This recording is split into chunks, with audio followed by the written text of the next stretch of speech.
Welcome, race fans, to the Season 2 Pepsi 40 here in Daytona, under the lights, where 22 of the country's worst race car drivers will take each other on head-to-head to try and get a victory here at the high banks of Daytona. You can see where your driver starts today, as we want to talk a little bit about the 69 car of Mike Oxlong and the Dix machine, starting sixth on the outside lane. Obviously won the Season 1 Daytona 500 here, and in this race last year, his teammate Miles Per Hour, now a two-time winner, won this race a season ago. We spoke to him pre-race, and he said that he's very confident in the car he has today, and is looking for career win number 4 and maybe a boost in the points. So now, we are set to take the green flag. The snake racing duo of Mr. Brown and Talk to Aiden will lead him to the green flag. We are racing from the world center of racing here in Florida.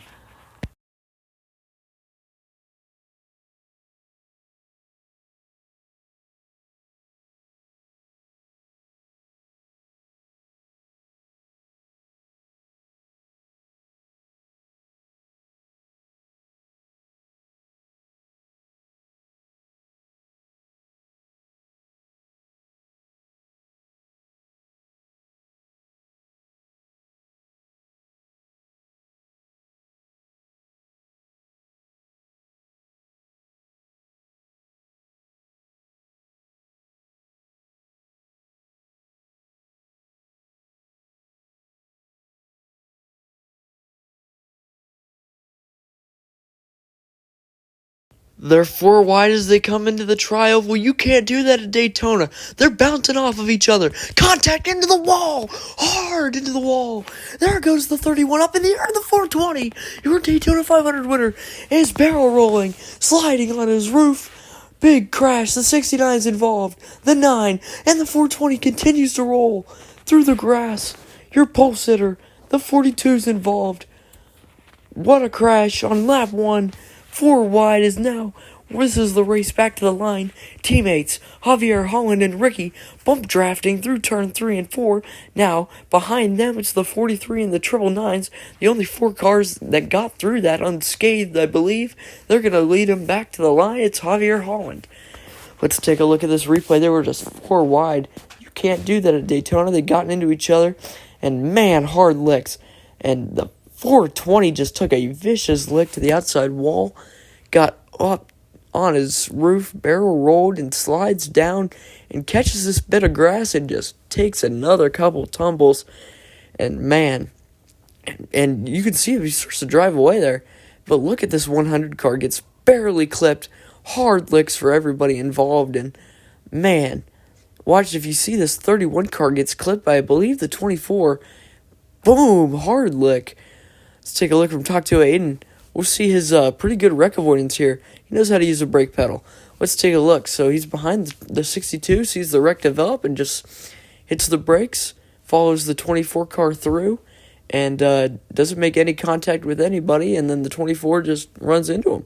So good wreck avoidance. Let's see the cockpit cam from T-Rex, your Season 2 Daytona 500 winner, and just, gets hit in the passenger side and just up and over he goes. This is scary because he's hanging on his belts here, so that could be really scary for him. And remember that prosthetic arm he has after his crash in Michigan, that could affect it. But heartbreak for this 04 car. Started on pole and just one lap in has pretty severe damage on the right side of that race car. And as you can see, more cars involved: the 62, the 100, the 42. Lots of cars that didn't need to be torn up this early, and it was the 31 of Big Tom who forced it 4 wide into the corner, and just a dumb move this early in the race, and just nowhere for them guys to go. And man, you hate to see it this early, and the 420 especially, trying to make his way up in the points, and just unfortunate for him. Cars now coming down pit road. They'll be led by Miles Per Hour.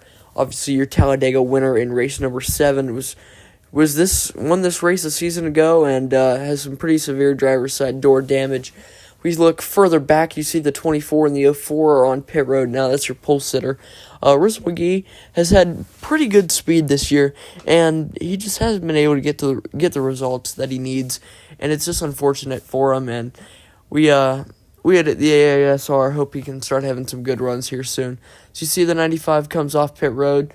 The 04, the 100, and the 24 will come off pit road. The rear end pretty jacked up. The 31 will come in, and as you see, the 420, that roof is squashed in a little bit. They actually adjusted the seat to where he is pretty much on the floor of the race car. So we're going to have to see how that turns out. Cars heading into the tri-oval again. We are set to take the green flag for the second time this evening here, led by Javier Holland, trying to get career win number 2. Remember, he won Texas in race 2 and had a pretty decent car here in the Daytona 500 until he was caught up in that wreck where, he was diagnosed with skinny Stanley syndrome and is now permanently a skeleton. So he's trying to win a race here. And but right there, as you see the 43 making a pass to the inside, he's looking for the point lead up here. He had a great run in Kansas, had a pretty good run in Talladega, and he's just been putting some good runs together, and he could be a threat for the points lead here.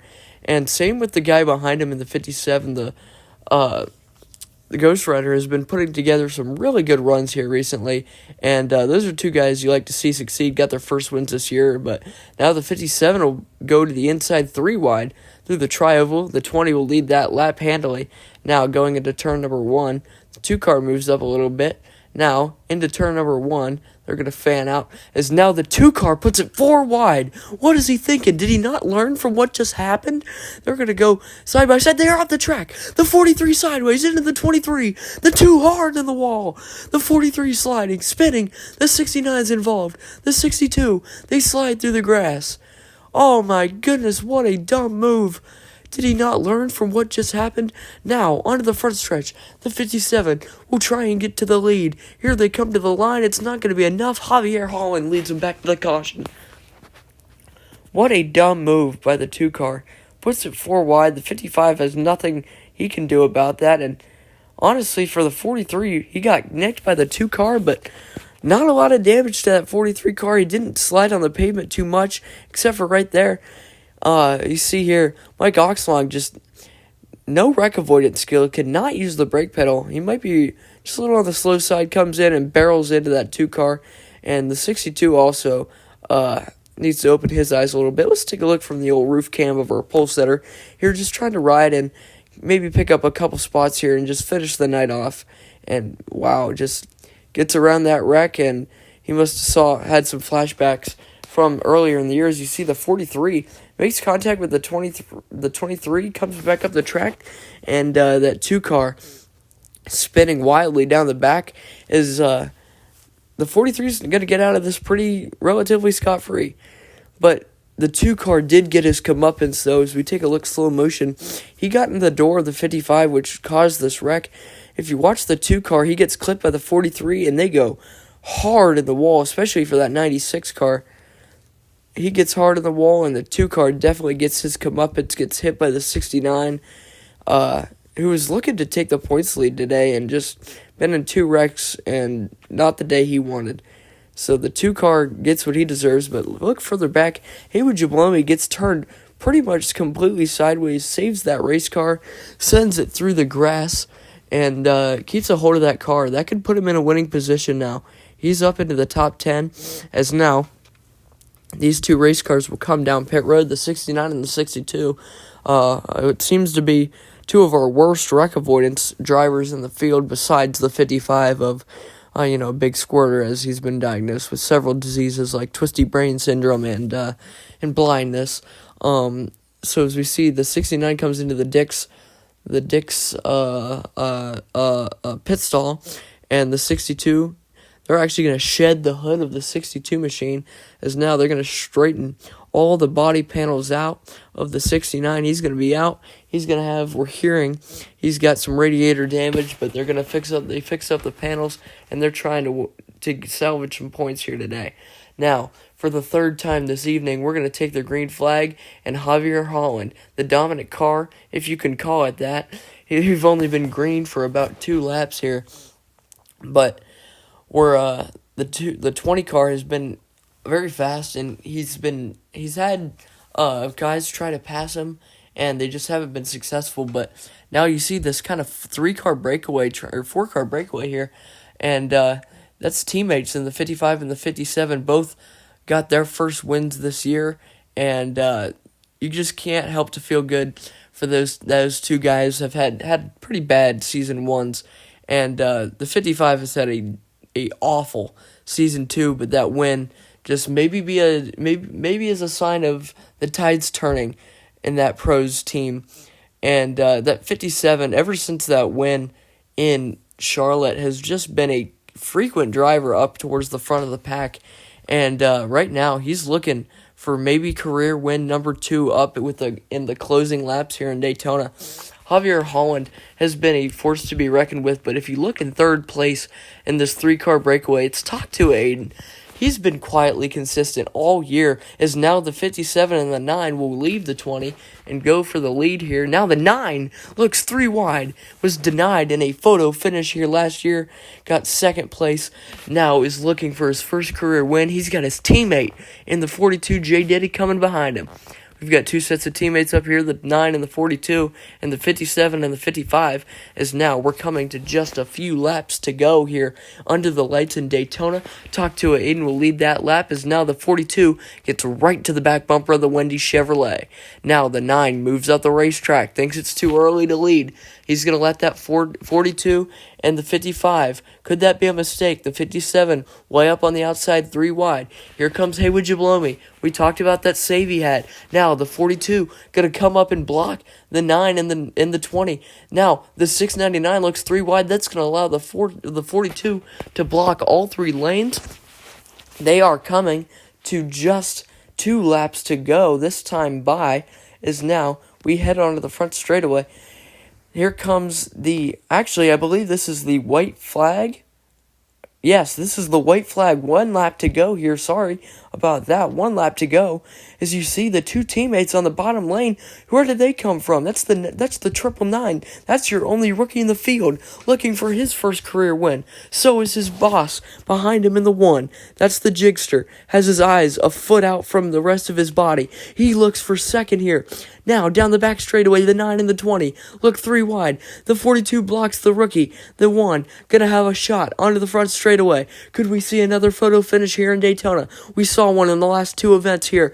Now, the 42's just gotta play the blocking game. Looking for career win number 2. He won Darlington a season ago. He's gonna win. Under the lights in Daytona, J. Diddy, career win number 2. It comes in Daytona. J. Diddy wins in Daytona. Talk to Aiden in the 20, make a big run at the end. What a win for J. Diddy in Snake Racing. Career win number 2, and it couldn't come at a better time. Strike hard, strike fast, strike late in the season. That's the motto for Snake Racing, and that's been the motto for J. Diddy this season and last. Getting good runs at the end of the year to be able to finish good in the points. And speaking of points, we'll show you the race results and the points. Thanks for watching, and we'll see you at the next race.